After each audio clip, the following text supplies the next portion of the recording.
লণ্ডভণ্ড হয়ে পড়ে আছে বাড়িঘর, ভেতরে নেই কোনো মানুষজন।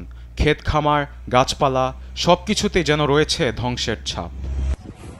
রাস্তাঘাটে পড়ে আছে শত শত গাছ, আর তা সরাতে কুলকিনারা পাচ্ছেন না উদ্ধারকর্মীরা। শনিবার ভারত মহাসাগরে সৃষ্ট শক্তিশালী ঘূর্ণিঝড় চিডোর আঘাতে লণ্ডভণ্ড ফ্রান্সের মায়োটে দ্বীপপুঞ্জ।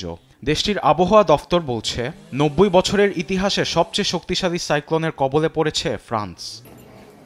গণমাধ্যম আল জাজিরা ১১ জন নিহতের কথা বললেও মায়োটের কর্তৃপক্ষ আশঙ্কা করছে মৃতের সংখ্যা ছাড়িয়ে যেতে পারে হাজারের ঘরে। এমনটি মনে করছেন আবহাওয়াবিদ Francis Xavier.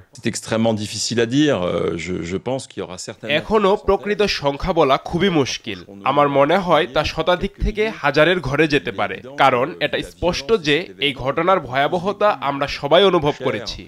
Dans notre famille, avec nos proches, nos collaborateurs, j'étais moi-même au ঘন্টায় ২০০ কিলোমিটার বেগে ধেয়ে আসা সাইক্লোন বাকি রাখেনি কিচ্ছু।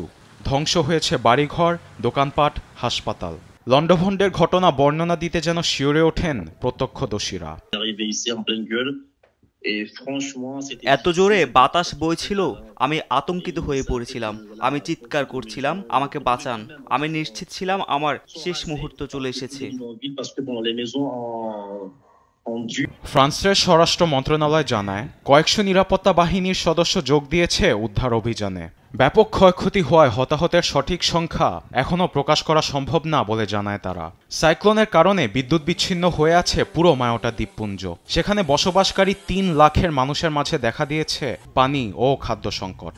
স্বাস্থ্য ব্যবস্থা নিয়ে উদ্বেগ তৈরি হয়েছে জনমনে। এমন সময় উদ্ধার কাজ চালিয়ে যাবার নির্দেশনা দিয়েছেন ফরাসি president Emmanuel Macron. Arbid Afsar, news desk, Desh TV.